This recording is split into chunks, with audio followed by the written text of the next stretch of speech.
পৃথিবীর প্রতিটি মানুষ কেবল একটি জিনিসের জন্যই পরিশ্রম করে, নিজের ক্ষুধা নিবৃত্তির জন্য। কিন্তু মহান কেবল সেই ব্যক্তি যার ক্ষুধা কাউলি পেট ভরলেই শেষ হয়ে যায় না। ওনাদের চোখে থাকে স্বপ্নের খিদে, মাথায় থাকা আইডিয়াকে সত্যি করে দেখানোর খিদে, হৃদয়ে পৃথিবীকে সুন্দর করার খিদে। যদি ভারতবর্ষকে বিশ্বগুরু বানাতে হয়, তাহলে আমাদের সবার মধ্যে এই স্বপ্নের খিদেকে বাড়িয়ে তুলতে হবে। আর এটাই করতে এসছে ভারতের নিজের স্টার্ট আপ মঞ্চ, যেখানে এন্টারপ্রেনার্সদের সাথে দেখা হয়, মেন্টার্সদের সাথে। অ্যামেজিং! আইডিয়া পাওয়া যায় ইনভেস্টরদের কাছ থেকে, আর স্টার্ট আপ পাওয়া যায় নিজের ফিউচার থেকে।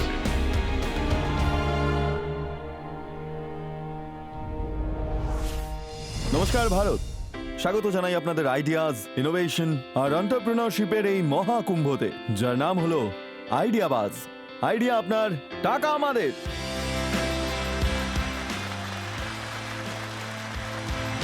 তো চলুন ডেকে নিই আমাদের আইডিয়াবাজের ইনভেস্টিং টাইটান্সদের। ইনোভেটিভ ডিজাইনস, লাক্সারি আর অ্যাডভেঞ্চার্স এর মাস্টার, ডেলা রিডার্স ক্লাবের founding leader Jimmy Mistry, award-winning journalist, our entrepreneur, She the People আর গায়ত্রীর ফাউন্ডার শৈলী চোপড়া। ইন্দোর থেকে America of the business czar, serial investor, VC from Washington DC Sanjay Sharda. Liberty shoes এর executive director Anupam Bansal.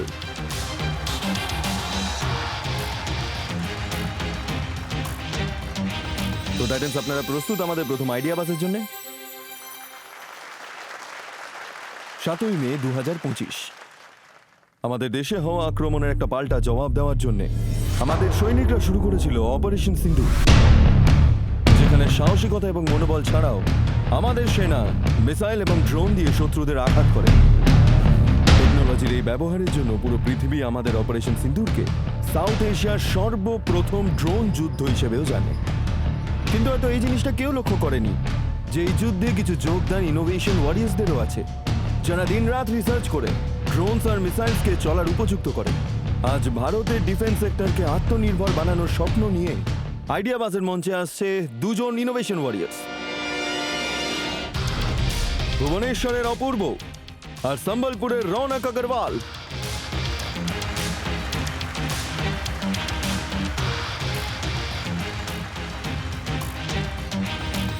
অপূর্ব এবং রৌনক, আমাদের এই মঞ্চে আপনাদের অনেক অনেক স্বাগত। ধন্যবাদ। আপনাদের পিচের জন্য আপনারা তৈরি? একদম। চলুন, good luck. Thank you. Hello Titans, আমার নাম হলো রৌনক আগরওয়াল। নমস্কার টাইটান্স, আমার নাম Apurva Masuk. We are the founders of Space Fields. Titans, যদি আপনাদের গাড়ির ব্যাটারি খারাপ হয়ে যায়, তাহলে কি আপনারা ব্যাটারি রিপ্লেস করেন নাকি নতুন গাড়ি কেনেন? ব্যাটারি রিপ্লেস করি। ব্যাটারি রিপ্লেস করে থাকি। একদমই তাই। আমাদের ডিফেন্স ফোর্সও এরকমই কিছু সমস্যার সম্মুখীন হয় তাদের রকেটস এবং মিসাইলের সঙ্গে। কোনো রকেট বা মিসাইল কতটা দূরে যাবে, কতটা স্পিডে যাবে আর কতটা ওজন বহন করতে পারবে, এই সব কিছুই নির্ভর করে ওর প্রপালশনের ওপর। প্রপালশন মানে হলো রকেট ফিউল, যাকে আমরা প্রপোল্যান্টও বলে থাকি। এই প্রপেলেন্ট সলিড ফর্মে হয়, যেমন ধরুন দেওয়ালিতে ইউজ করা বাজির বারুদ। এই বাজিগুলো যদি 1-2 বছর ধরে ইউজ না করা হয় তো ওটা খারাপ হয়ে যায়। তেমনই 10-15 বছর ধরে যদি কোনো মিসাইল বা রকেট ইউজ না করা হয়, তখন ওর প্রপেলেন্টের লাইফ এক্সপায়ার হয়ে যায়, মানে পুরো মিসাইল বেকার।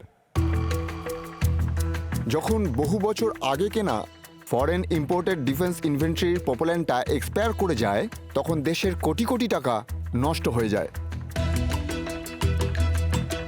আয়করদাতাদের এই টাকাটা বাঁচানোর জন্যই আর আমাদের ডিফেন্স ফোর্সের রিলায়েবল পার্টনার হওয়ার জন্য আমরা শুরু করেছি স্পেস ফিল্ডস। স্পেস ফিল্ডে আমরা এমনই প্রপেলেন্টের ওপর কাজ করছি যেটা রকেটের প্রপেলেন্টকে রিপ্লেস করে দেশকে আত্মনির্ভরশীল ভারত বানাতে সাহায্য করে। আমাদের প্রোপাইটি প্রপোল্যান্ট থেকে রকেট আর মিসাইলের রেঞ্জ, স্পিড, পারফরমেন্স সব বজায় থাকে। ইনফ্যাক্ট আরও ভালোই হয়। পুরনো স্টক পুনরায় রেডি টু ইউজ হয়ে যায়, আর তাই এতে দেশ ও দেশবাসীর কোটি টাকার সাশ্রয় হয়। আমরা আমাদের ইন্ডিজিনাস ইনোভেশনের মাধ্যমে ভারতকে ডিফেন্স সেক্টরে আত্মনির্ভর বানাতে চাই। তাই আজ আমাদের আস্ক হলো মাত্র 2 কোটি টাকা for 1.1% equity in the company. তো টাইটান্স, আপনারা কি আমাদের সাথে ভারতকে ডিফেন্স সেক্টরে আত্মনির্ভর ভারত বানানোর মিশনে যুক্ত হতে চান?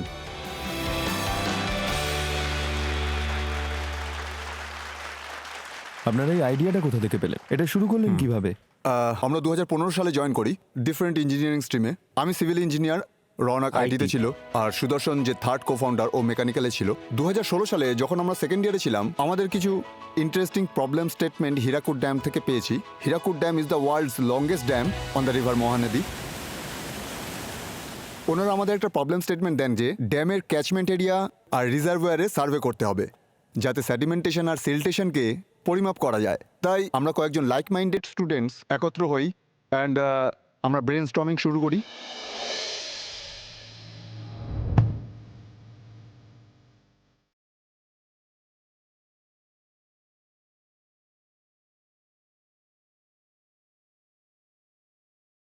আমাদের হস্টেলের পিছনে কিছু ছোট ছোট লঞ্চেস আমরা করা শুরু করি। আমরা কি করতাম, আমরা সবকিছু শেষ করার পর, ডিনার শেষ করার পর নিজেদের টেস্ট সেট আপটা নিয়ে যেতাম, রাত্রিরে ওখানে সব সেট করতাম, ইগনাইট করতাম। প্রথম কি হতো, এই ইঞ্জিনটা ফেটে যেত, লাইক দিওয়ালিতে যেমন বোম ফাটে সেরকম ফাটতো।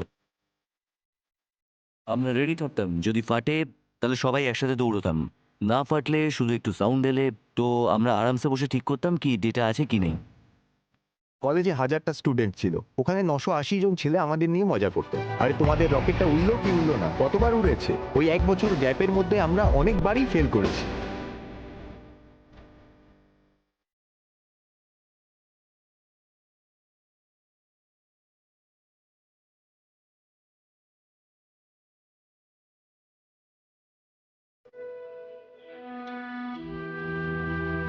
এরকম এর আগে ভারতে কখনো অ্যাটেম্প হয়নি, তাই এটা খুবই ইউনিক আর এটা খুবই ইনিশিয়েটিভ ছিল।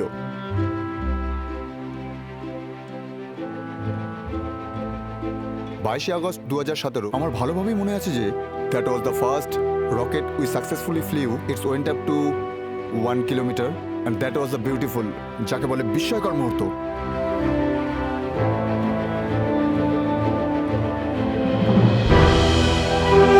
I feel proud, I don't know, প্যারেন্টসের ভাল লাগে, ওরা আমায় বলে ভেরি গুড।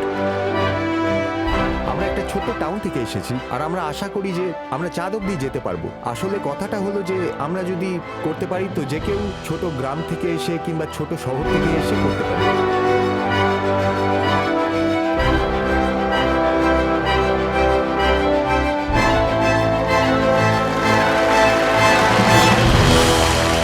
আপনাদের ব্যাপারে শুনেছি, প্রধানমন্ত্রী স্যারও আপনাদের ব্যাপারে বলেছিলেন একটা স্পিচে। সেটা কি ব্যাপার ছিল একটু বলুন আমাদের অডিয়েন্সকে। নিশ্চয়ই। আমরা প্রথম সফল রকেট 2017 সালে লঞ্চ করেছিলাম। After the first successful launch প্রচুর অপরচুনিটিস এসেছিল, আর কোনো না কোনো মাধ্যমে প্রধানমন্ত্রীর কাছেও খবরটা পৌঁছেছিল। আর প্রধানমন্ত্রী ওনার মন কি বাত অনুষ্ঠানে 2019 সালে আমাদের অ্যাপ্রিসিয়েটও করেছেন এবং উনি ইসরোকে নির্দেশ দেন আপনি এই স্টুডেন্টসদের সুযোগ দিন এবং ফর্মালি সাপোর্ট করুন। এবং তারপর ইসরো আমাদের ইনস্টিটিউটে ইন্ডিয়ার প্রথম space innovation centre set up করলো, আর আমাদের প্রজেক্টেও 50 লাখ টাকার ফান্ড দিয়েছিল। Very nice. আমি আপনাদের দুজনকে অভিনন্দন জানাচ্ছি। আপনারা যেরকম ভাবে স্পেস ফিল্ডসে কাজ করছেন, এটা খালি আমাদের সবার জন্য একটা গর্বের ব্যাপার খালি নয়, পুরো দেশের জন্য গর্বের ব্যাপার এটা। ধন্যবাদ স্যার। আমাদের এটা বলুন আর আমাদের দর্শকদেরও এটা বলুন যে সলিড স্টেট ফুয়েল প্রোপালশন সিস্টেমের জন্য আপনারা যেটা ডেভেলপ করছেন এটার মার্কেটটা কত বড়। ওকে। আর এতদিন যে কটা মিসাইল আমরা কিনেছি সেটার ম্যানুফ্যাকচারার আমাদের ফুয়েলটা রিপ্লেস করে দেয়, মানে এতদিন অবধি সেটাই চলছিল। তো আপনারা যেটা করছেন আর ওনারা যেটা করে এটার মধ্যে তফাৎটা কি? লেটলি কি হলো, আসল ব্যাপারটা হলো এই মার্কেট ডাইনামিক চেঞ্জেসটা হলো ওইএমস আছে, এটা নিজেরই জিওগ্রাফিক্যাল কনফ্লিক্টসে বিজি আছে, আর এদের পাশে ইনক্রিজিং ব্যাকলগস আছে। তাই Very ধরে good. নিন due to Russia, Ukraine, Iran, Israel ইত্যাদি আমাদের অ্যাক্সেসিবিলিটি তাদের ওইএমে লিমিটেড হয়ে গেছে। আর দ্বিতীয় সবচেয়ে বড় ওয়েভ হলো ফর ইন্ডাইজিনেশন, কারণ এটা সভরিং ক্যাপাবিলিটিস। যেমন আমরা অপারেশন সিঁদুরেও দেখলাম, গভর্নমেন্ট তো সার্চ ক্যাপাবিলিটিস চাই একটা ডোমেস্টিক মিলিটারি ইন্ডাস্ট্রিয়াল কমপ্লেক্স বানানোর জন্য। তাই এর জন্য এটা ক্রিটিক্যাল ক্যাপাবিলিটিস। গভর্নমেন্টও চায় যে within the borders nurture way. এগুলো এত লার্জ স্কেল প্রজেক্ট, গভর্নমেন্ট আর প্রাইভেট পার্টনারশিপে এগুলো হয় নাকি? আমাদের প্রাইমারি মার্কেট B2G একদম। অ্যান্ড 100% আমাদের গভর্নমেন্টেরও সাপোর্ট চাই, আর আমরা পেয়েওছি। আমরা ministry of defence, department of science and technology, electronics, IT MeitY, start up India, এরকম অনেক প্রোগ্রাম থেকে ফান্ডও আসে। আর যে রেগুলেটরি প্রসেস আছে সেটাও গভর্নমেন্টের কন্ট্রোলে। তাই গভর্নমেন্টের সাথে কন্টিনিউ লাইজেনিং অ্যান্ড রিলেশনশিপ খুবই গুরুত্বপূর্ণ। আমার এটা কোথাও মনে হয় মানে আমার অ্যাকচুয়ালি খুব ইন্টারেস্ট আছে এই সেক্টরের প্রতি, কারণ আমার বাবা উনি 1983 থেকে ফ্রান্স থেকে জেট প্লেনস নিয়ে ডাইরেক্ট ইন্ডিয়াতে ফ্লাই করে এসেছিলেন। ওয়াও। আর আমি না ছোটবেলা থেকে এই টার্মসগুলো শুনে এসেছি, তাই জন্য আপনি আমাদের এটা বলুন যে কি ধরনের ডিমান্ডস আপনি এক্সপেক্ট করছেন এই হ্যাঁ। সেক্টর থেকে। যে ডিমান্ডটা হলো, দিস ইজ রিভেন্ড বাই দ্য ডিফারেন্ট বাজেট। যতটা আমরা ওয়েপন প্রিকোয়ারমেন্ট করতে পারি, এটা শুধুমাত্র নির্ভর করে ডিফেন্স বাজেট কতটা আছে। Yeah. আজ $80 বিলিয়ন আছে। প্রতিরক্ষা মন্ত্রী অলরেডি অ্যানাউন্স করে দিয়েছেন যে আমরা $100 বিলিয়ন অবধি যাব। দ্বিতীয়ত, যে আনট্যাপড অপরচুনিটি আছে রিফার্বিশমেন্ট, যেটা কিনা কারেন্ট ইনকামবেন্টস করতে পারছে না, কারণ হিউজ অ্যামাউন্ট অফ R&D। আপনি কোনো ফরেন ওয়েপন দেখে তার প্রপোলেন্টকে রিভার্স ইঞ্জিনিয়ারিং করা, এটা মানে সেই লেভেলের R&D, সেই লেভেলের DNA ইনকামবেন্ট কোম্পানিতেও এক্সিস্ট করে না। আর এখন যে স্কোপ অফ এঙ্গেজমেন্টটা আছে, R&D বেস কন্ট্রাক্ট আছে, কিন্তু এতে ফিউচার প্রকিউরমেন্টসেরও কমিটমেন্ট আছে। আচ্ছা। তাই গভর্নমেন্ট আরেকটা জিনিসও ভালো করেছেন, ডিফেন্স অ্যাকুইজিশন প্রসিডিওর, প্রকিউরমেন্ট প্রসিডিওরটাকেও অনেকটা রিফর্ম করেছেন, স্টার্ট আপ ফ্রেন্ডলি বানিয়েছেন। একদম পারফেক্ট সেক্টর, পারফেক্ট টাইমে গভর্নমেন্ট ভীষণ ক্লিয়ার এই ইস্যুটাকে নিয়ে। আর এই আমাদের প্ল্যাটফর্মের মজাটাই এটা যে শুধুমাত্র FMCG গুডসের ব্যাপারেই বলছি না, সার্ভিসেসের ব্যাপারে বলছি না, আমরা একটা এমন সার্ভিস নিয়ে অথবা এমন প্রবলেম নিয়ে কথা বলছি যেটা আমাদের দেশের ডিফেন্সের সাথে যুক্ত। Defence tech, deep tech in defence. Very well said. তো চলুন আমরা এই ব্যাপারে আমরা একটু মার্কেট ডিমান্ডটা নিয়ে নিই। নিজেদের ভোটিং মিটার্সগুলো তুলুন এবং ইয়েস বা নো এর বাটনটা টিপে আমাদের জানান যে আপনাদের মতে এই প্রোডাক্টের ডিমান্ড কতটা হওয়া উচিত। আপনাদের সময় শুরু হচ্ছে এখন।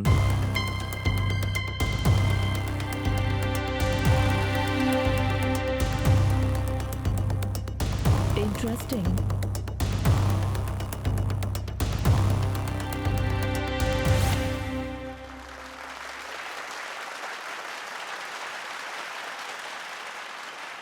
আপনারা নিজেদের আজটা একবার বলে দিন। টাইটান্স আমাদের আস্ক হলো মাত্র $2 কোটি ফর 1.1% ইকুইটি।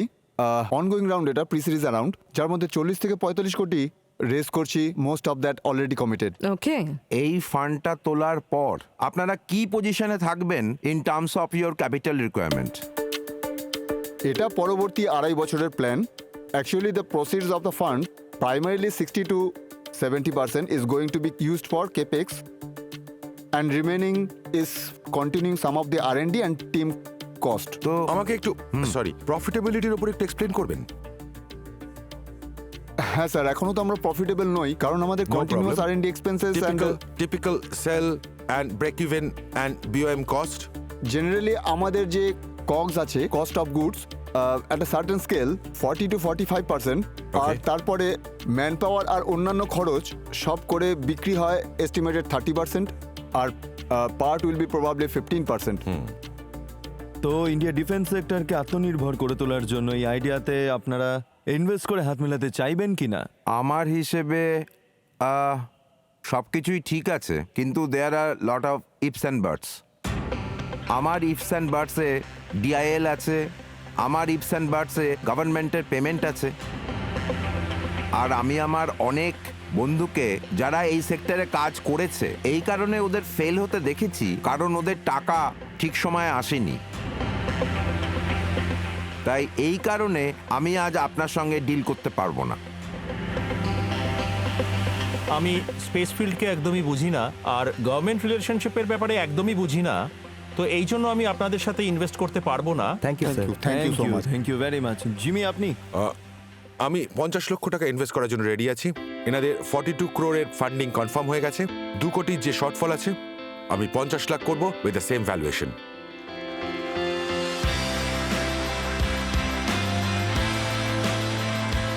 আমি এটাতে অনেকটাই বিজনেস গ্রোথ দেখতে পাচ্ছি, আর তাই আপনার সাথে হাত মেলাতেও আগ্রহী। I'll invest the same amount as Jimmy, 50 lakhs at the same valuation যেটা আপনি বললেন। Thank you very much thank you ma'am. Ma'am, thank you very much. তো চলুন, আপনাদের কাছে দুটো অফার আছে। 50 লাখ জিমি, 50 লাখ শেলি তৈরি আছে ইনভেস্ট করার জন্য আপনাদের এই সেম ভ্যালুয়েশনের উপর। আমার মনে হয় না আপনাদের কোনো অসুবিধা আছে এটাতে, তো আপনারা নিশ্চয়ই। হাত মেলাতে চাইবেন? নিশ্চয়ই আমরা হাত চলো মেলাবো, স্যার। মেলাতেই চাইবো। Thank you very that's much. Very good. Thank you so much ma'am. Thank you. নমস্কার sir. Good luck and thank you very much congratulation. Pratik. Thank you very much. Thank you. Thank you sir. Thank you everyone. Thank you.